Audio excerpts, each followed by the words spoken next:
Good news! We will eat something other than hardtack on this expedition.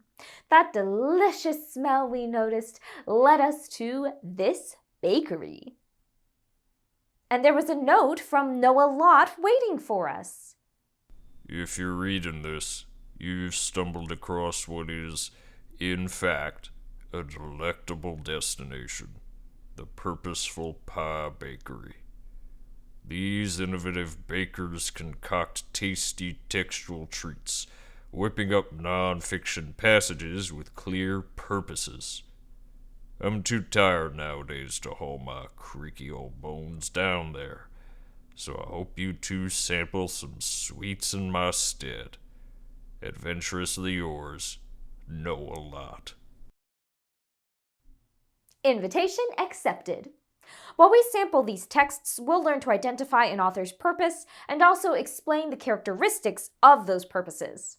Looks like Mia's ready to dig in, and we are too.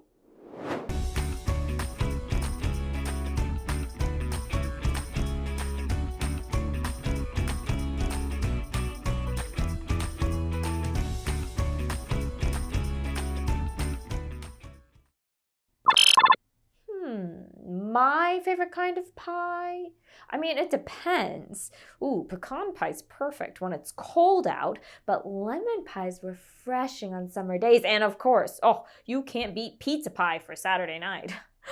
I like different types of pie for different occasions. And similarly, we need different types of nonfiction for different purposes. So, what are the different purposes of nonfiction? There are 3 main categories. Let's taste test some samples to try and figure out what those 3 categories are. In your PDF are 3 passages, all on the same topic, pie, but each with a different purpose. As we read each one, consider, what is the author's purpose or goal? In your PDF, underline any clues that help you determine the answer, then write your idea of the author's purpose beneath. Here's the first passage. Pie for all. Imagine ending every meal with a slice of pie. Apple, cherry, pumpkin. The choices are endless. But why limit pie to just dessert? Pie deserves a spot at every meal. Breakfast pies with eggs, savory shepherd's pie for lunch, and a classic fruit pie to round out dinner. Not only is pie versatile, but it's also a delightful treat that brings joy and comfort. So, let's start a pie revolution and make pie a staple in our daily meals. What did you notice? This author shared several opinions like, pie deserves a spot at every meal.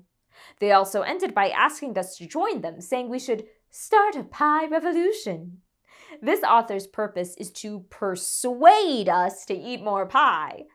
As we read these other 2 passages, remember to underline clues that help you determine each author's purpose and write your ideas in your PDF. Pie history. Pie has a rich history dating back to ancient times. The earliest pies were made by the Egyptians, who filled oat, wheat, rye, or barley crusts with honey and baked them over hot coals. However, it is the Greeks who are credited with developing the pastry shell we associate with pies today. Pies continued to evolve over centuries. Today, pies come in countless varieties, from the classic American apple pie to the British meat pie. That first passage had opinions, but this one has facts, like the author wants to teach us something. Their purpose is to inform us about pie. Okay, that's 2 types of purposes down. Let's identify the third. Pie Town. In the small town of Pie Town, New Mexico, a single pie changed history. In the 1920s, a man named Clyde Norman baked a pie so delicious that it inspired the town's name. This wasn't just any pie. It was a mouth-watering, apple-crisp delicacy that had travelers coming from miles away. Pie Town grew into a vibrant community, all thanks to the humble yet extraordinary pies.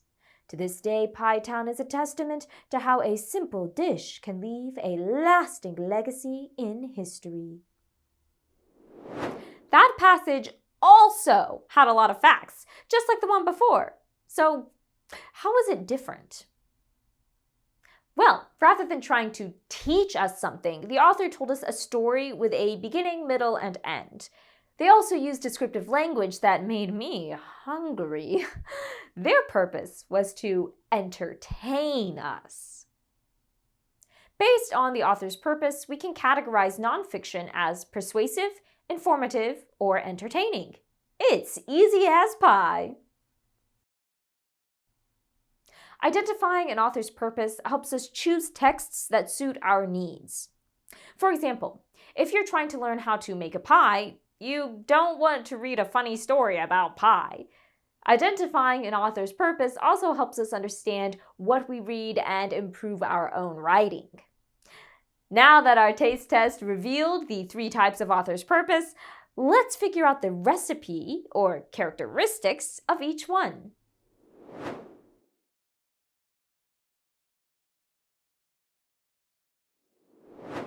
Whether they aim to persuade, inform, or entertain, writers use different techniques to accomplish each purpose, just like bakers use different ingredients to create each pie. If we know those techniques, we can use them to help identify an author's purpose and also use them in our own writing. We start by finding the central idea. In the first passage, that's something like, "We should eat more pie because it's delicious and diverse." If a passage is persuasive, then its central idea will be an opinion, argument, or viewpoint, like this one. The second passage's central idea is, "Pie has been enjoyed in many cultures throughout history." Notice that it's objective or fact-based. It's informing the reader. In the third passage, the central idea is, "Pie Town, New Mexico earned its quirky name because of one talented baker." When the author's purpose is to entertain, the central idea is usually intriguing or amusing. The author's purpose is reflected in the passage's central idea and also in its use of language and structure. Here are 3 language characteristics and 3 structural characteristics. First, look back at the 3 passages in your PDF and consider what clues you underlined that showed the author's purpose.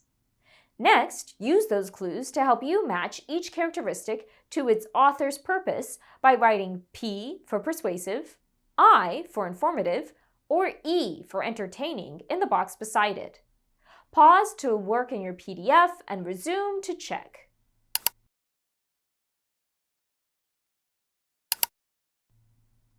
A persuasive text will often use language that appeals to the reader's emotions. It may sound assertive or passionate because the author wants to change our minds. It may end with a call to action, like how the first passage asked us to start a pie revolution. An informative text will use clear, precise, objective language and have a clear, logical structure because the author wants us to learn something.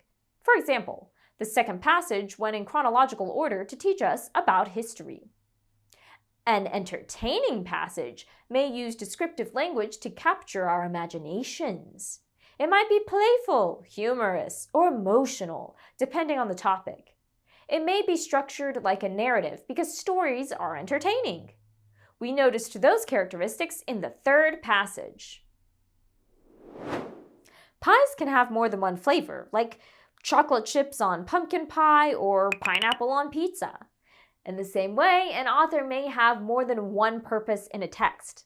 Like that third passage about Pie Town, New Mexico, it was entertaining, but also shared information.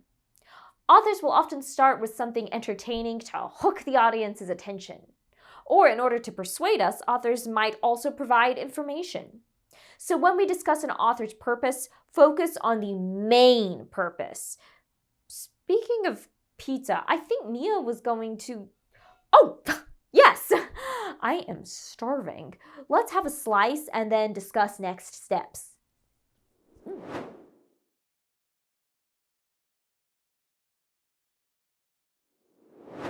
Just like that, we can help know a lot by making our first addition to the Map of Fact.